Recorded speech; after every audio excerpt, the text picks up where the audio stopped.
Hello and welcome to the Art of Being Human. Today I'm going to take up the illness of Parkinson's disease. It's one of those diseases that's chronic, that's very difficult to handle, that a person will have lifelong. And it's, I think, maybe more common than ALS and some of the motor neuron diseases, but it is a really difficult disease. And there is a family history. If you have it or if you know of somebody that has it, there probably is a family history of it somewhere. I know my nephew was recently diagnosed as early Parkinson's. However, his symptoms seem as if he was further along in the process of the illness, because it didn't seem that it was logical. He didn't present like he was early Parkinson's. He presented like he had symptoms like further along in the illness. However, as they checked the family history, there is Parkinson's disease in the family way back, so it's resurfaced again. You know, all you have to have is one gene, one chromosome, and you can get something, and he unfortunately has it. And I guess there are different forms of it, because he has a form in which the symptoms are stronger than you would expect for early on symptoms. Well, I had a friend of mine who was one of my favorite doctors. He operated on me twice, and I became friends with him, and he gradually retired, moved to Florida, but he came up to where I was living every summer. Every summer I would take them out. I would take them out to dinner, him and his wife. Now his wife had Parkinson's. He was very elderly. He was just as sharp as a tack, but his wife had Parkinson's, and every so often in the meal, all of a sudden she would kind of slump over like she was passing out and land with her head on the table. And he'd rush over and he'd pick her up and he'd talk to her, and gradually she would come to again. It was like she had a loss of consciousness every so often. And he said, you know, this happens more and more frequently as she gets sicker and sicker with Parkinson's. I knew that's what it was. And he described it to me and discussed with me his wife's symptoms. They were both very elderly. She eventually died of it, and later on he passed on too, because just for age-related reasons. But at any rate, it does present a real problem. It is a difficult disease, so I want to go into Parkinson's and discuss what it's like. It is a brain disorder, so if we want to take a look at the charts here, it is a brain disorder. These are some of the symptoms: muscle tremor, stiffness, weakness, trembling, rigid posture, slow movements, a shuffling, unbalanced walk. Now the cause is a degeneration of basal ganglia. I started to mention this before. There are ganglia. Ganglia, G-A-N-G-L-I-A, is a group of nerve cells, kind of a clump of them, a bunch of them all together. It's outside of the central nervous system. In other words, it's not aligned with the spine or the brain, and it can be in various parts of the body. You can have ganglia in various parts of the body. If it's a basal ganglia, and that's what they're talking about here, it happens to be in the brain. So you can get some ganglia in the brain, basal ganglia, and that's a bunch of neurons, nerve cells clumped up together, and the fact is it's in the brain. So you have a degeneration of the basal ganglia, for who knows why. Nobody knows why, but that's the reason that happens. And what happens as a result of that is that the nerve pathways that nerves send impulses through are not quite right, and you get a result of having less dopamine. Now, dopamine is a neurotransmitter, but a lot of depression, a lot of difficulties with personality is based upon a lack of dopamine. In this illness, the dopamine is decreased, and some of the symptoms, and there are psychological as well as physical symptoms that go along here. It's due to a lack of dopamine or not having enough of it. So it gives a lack of dopamine. The muscles cannot contract, And this causes muscles to be tense. It causes tremor. It causes joints to be rigid. It causes slow movement. Now, what happens if a person has medication is that it tries to increase the amount of dopamine in the system, and because of that, the symptoms can be partly relieved. I think that there's more hope and more help with Parkinson's than there is with ALS and some of those motor neuron diseases. And sometimes you can even have surgery that's given to people who have Parkinson's.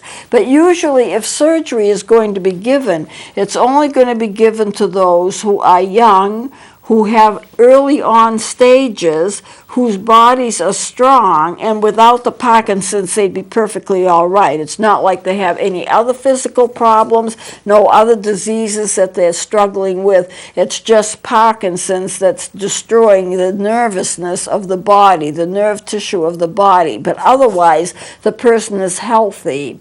And so medications try to increase the dopamine. If you can increase the dopamine, which is the cause of the symptoms, then you can pretty much have a person living a more normal kind of life. But it is a very difficult thing to live with. So the muscles don't contract and causes the muscles to be tense with tremor, joints being rigid, slow movement. Medications increase the level of dopamine in the system. One person in 200 people have it. And it's usually an elderly person that has it. You will notice, people who have tremors, especially elderly people that have tremors. And it is one of the signs of having Parkinson's, but not everyone that has a tremor has Parkinson's. I remember being a little girl, and I was, elementary school, and I was at a beach, and I noticed that there were some elderly people there, and their hands would shake a little. And I noticed that in various people. And I went home and asked my mother and said, why is it they're doing this? Why do they have that?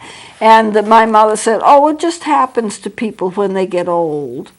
And I know a lot of people that have tremors like that, and that they don't have Parkinson's. But it is one of the signs of Parkinson's, but it doesn't mean that everybody that has a tremor has it.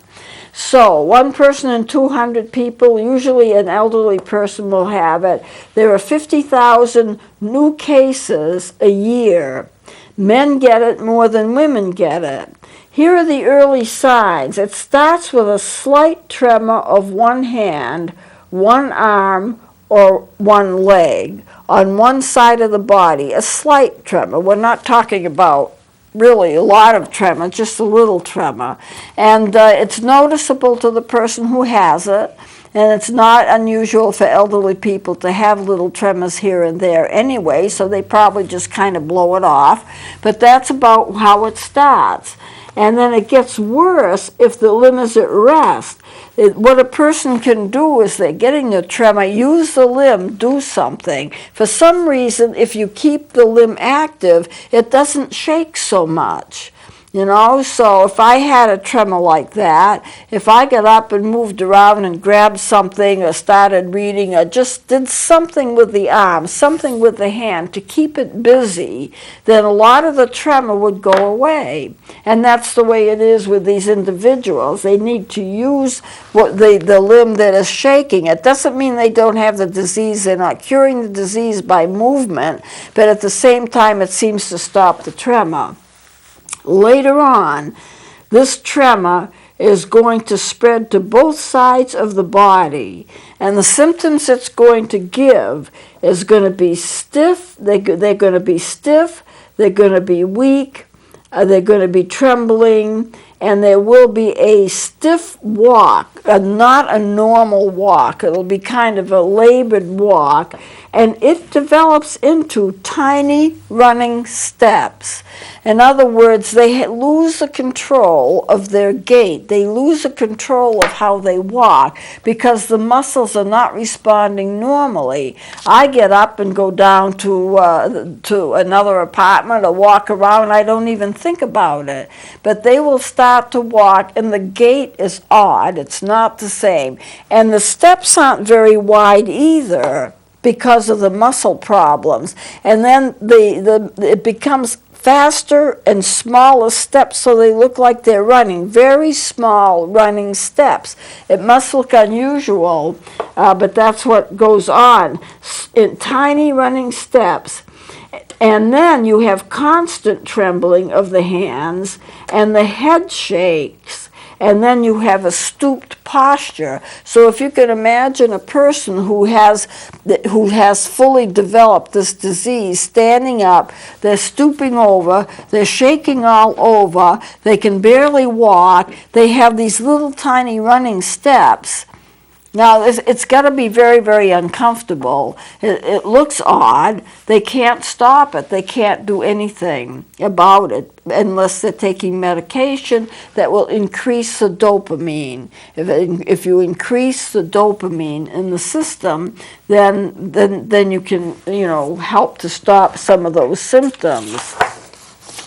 The expression on the face is going to be fixed. In other words, you don't have the normal movement of muscles in the face. You stop to think of how many muscles you have in your face. The cheeks, the chin, all over the forehead. You have all of those muscles, the muscles that cause the eyes to blink, the muscles that cause the mouth to open so you can talk.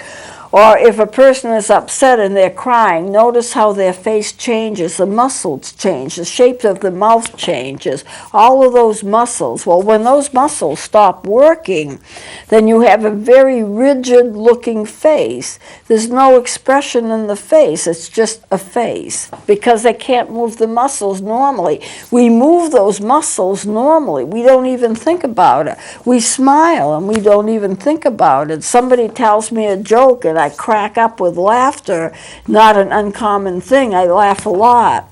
But I don't even think about it. It's just natural. But a person who can't laugh because they can't get the muscles to move, and so they're sitting there with this very, very fixed, stiff face without hardly any expression. You wouldn't know how they felt. Psychology is a study of behavior. It's not just a study of the mind. If you were to define a study of psychology, it's you study the behavior. A behavior is anything that you can see that the person is doing, whether they're crying or whether they're laughing or jumping up and down or whatever it is. You watch their behavior, and then you make inferences as to what's going on in their mind from the behavior. You can't see directly into the mind. So you watch the person and how they're behaving, and then you know, well, they're feeling glad, or they're feeling sad, or they're smiling, so they're happy. But you don't look into the mind and say, I know they're feeling happy, I can see it in the brain. You can't see into the brain. So you watch the person's behavior, and then you make an inference as to what's going on in the mind on the basis of what they're doing. You can tell when a person is angry, you can tell when a person is upset, you can tell when a person is satisfied, you can tell when a person is curious, you can tell all of those things by looking at them and how they're responding to life. If they're crying, if they're pounding their fist on the table in anger, you get all of these clues as to how they're feeling and what's going on with them, and you do it by looking at them, looking at what they're doing, looking at how they're responding, looking at their facial expressions. How many times in a debate, or you're watching people and they're not moving around, but they're talking with each other, and you can make an inference as to what they're feeling because you're looking at what their face looks like. Your face does not look the same when you're angry as it does when you're happy.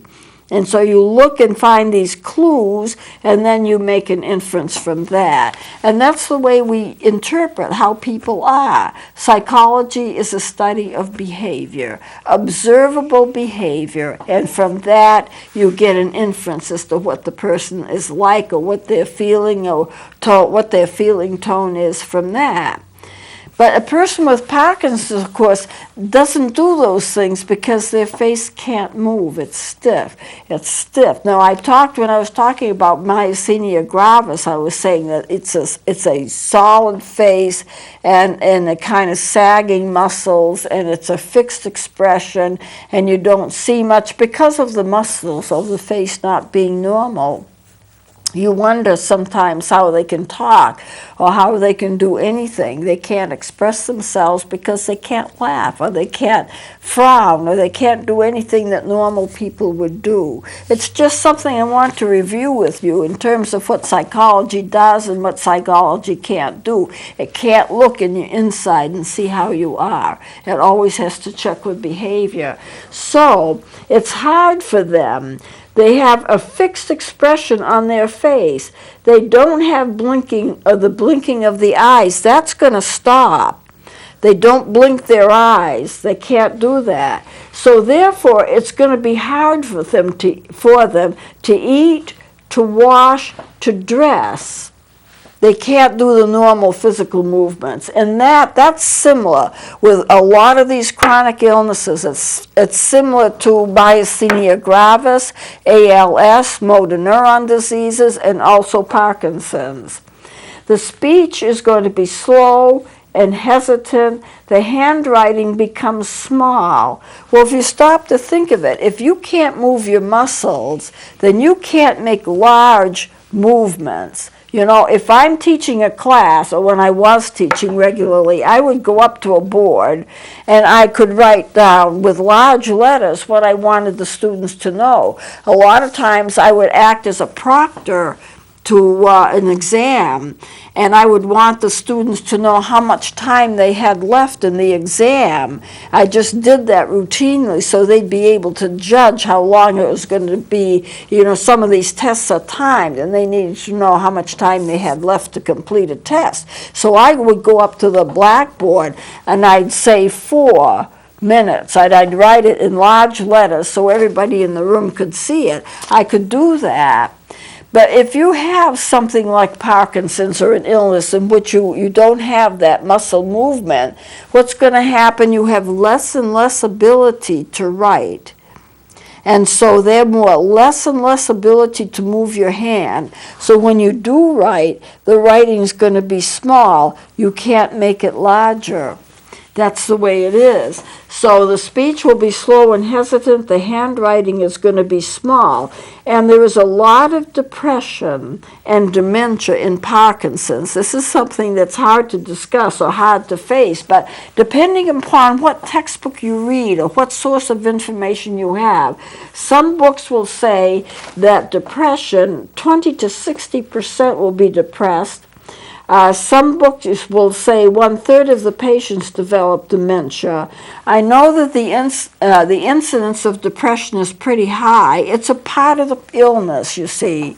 The question has come up to me before, is all dementia an early stage Alzheimer's? Is all dementia, does it all lead into Alzheimer's? Well, I don't think it does, because there are certain types of dementia that occur specifically with any certain disease. In other words, Huntington's. We haven't discussed it yet, but Huntington's and myasthenia gravis and some of these diseases, they have their own types of depression, and it manifests itself in a little different way. With Alzheimer's, you get memory loss, but with other people and other diseases, it doesn't manifest that way. It manifests a lot faster with different symptoms, and as we discuss these illnesses, I'll be going into that. But a lot of people have depression, and that's a part of the disease process. And a lot of people develop dementia. Maybe 1/3 of the people who have it develop dementia. It's a part of the destruction of the nerve cells and the ganglia in the brain due to the way that this illness works. The disease lasts anywhere from 10 to 15 years, and the person becomes severely weak at the end of it. Now, medication or surgery can help, especially in the early stages or the beginning stages, or if the person is young when they're diagnosed. Most people are older when they're diagnosed, but some people still get it when they're younger. My nephew isn't that old, and he has it. And it can be effective in reducing the symptoms, but of course it's not going to cure the disease. What you try to do when you have a chronic illness is to help people feel as comfortable as they can for as long a time as they can, to make their life worth living, to give them a quality of life, and I think that's important. Well, we're almost out of time, so I'm going to close it here rather than start something else and then not be able to finish it. But we will continue. I'm not taking these illnesses in any particular way. I mean, there's no rhyme or reason in terms of what I choose and when I choose to do it. But as I come across information, I think it's helpful for us as individuals just to understand what other people are going through and how it does affect their personality. And if they have it, or if you've been diagnosed, it'll help you to understand it, and also to understand that there is help available. So I will close it here. Please join me next time.